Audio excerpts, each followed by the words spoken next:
Bacaan dari kitab pertama Samuel. Tetapi pada waktu mereka pulang, ketika Daud kembali sesudah mengalahkan orang Filistin itu, keluarlah orang-orang perempuan dari segala kota Israel menyongsong Raja Saul sambil menyanyi dan menari-nari dengan memukul rebana, dengan bersukaria dan dengan membunyikan gerincing. Dan perempuan yang menari-nari itu menyanyi berbalas-balasan, katanya, Saul mengalahkan beribu-ribu musuh, tetapi Daud berlaksa-laksa. Lalu bangkitlah amarah Saul dengan sangat, dan perkataan itu menyebalkan hatinya, sebab pikirnya, kepada Daud diperhitungkan mereka berlaksa-laksa, tetapi kepadaku diperhitungkannya beribu-ribu. Akhir-akhirnya jabatan raja itu pun jatuh kepadanya. Sejak hari itu, maka Saul selalu mendengki Daud. Saul mengatakan kepada Yonatan, anaknya, dan kepada semua pegawainya, bahwa Daud harus dibunuh.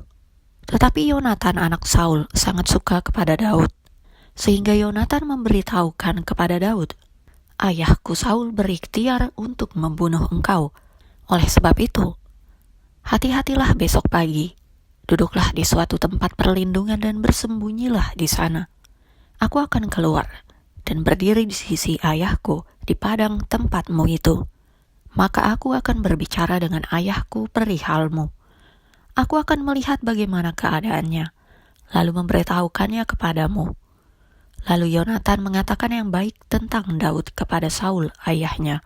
Katanya, janganlah raja berbuat dosa terhadap Daud, hambanya, sebab ia tidak berbuat dosa terhadapmu.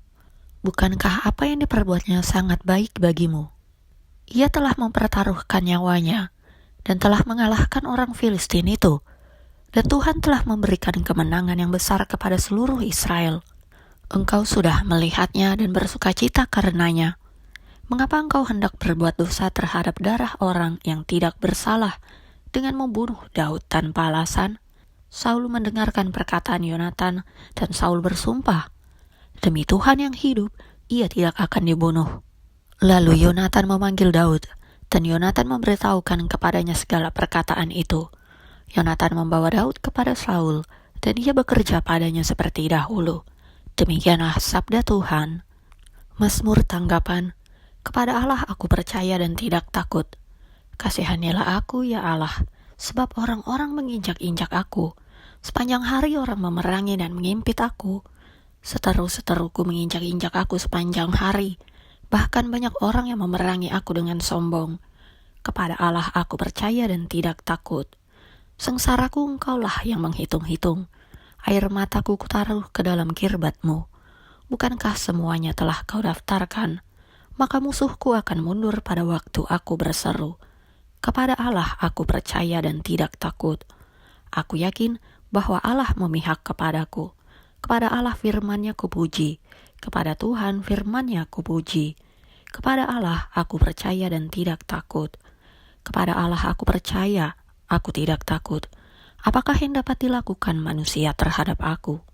Nazarku kepadamu ya Allah akan kulaksanakan, dan korban syukur akan kubayar kepadamu.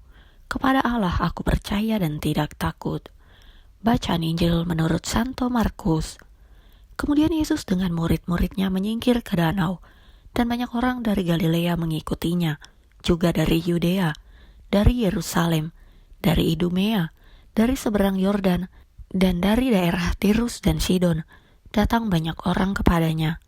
Sesudah mereka mendengar segala yang dilakukannya, ia menyuruh murid-muridnya menyediakan sebuah perahu baginya, karena orang banyak itu, supaya mereka jangan sampai menghimpitnya. Sebab ia menyembuhkan banyak orang, sehingga semua penderita penyakit berdesak-desakan kepadanya, hendak menjamahnya. Bila mana roh-roh jahat melihat dia, mereka jatuh tersungkur di hadapannya dan berteriak, Engkaulah anak Allah. Tetapi ia dengan keras melarang mereka memberitahukan siapa dia. Demikianlah Injil Tuhan.